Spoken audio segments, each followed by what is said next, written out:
ஒரு சிங்கம் எப்போ எதுலயும் பெக்யூலியர் தான்.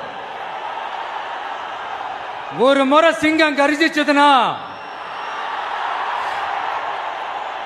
அந்த சவுண்ட்ல ஒரு 8 கிலோமீட்டருக்கு சும்மா அதிரும், எல்லா திசைகளும் அதிரும்.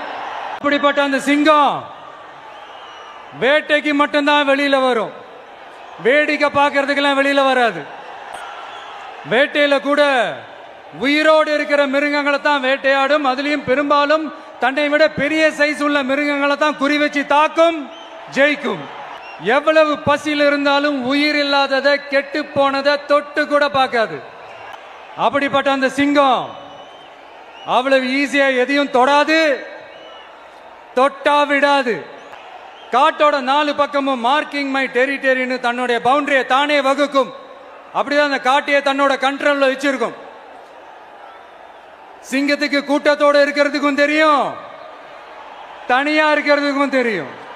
அப்படியே தனியா வரணும்னு நினைச்சாலும் அஞ்சாம அலட்டிக்காம சும்மா கெத்தா தனியா வந்து அத்தனை பேருக்கும் தண்ணி காட்டும்.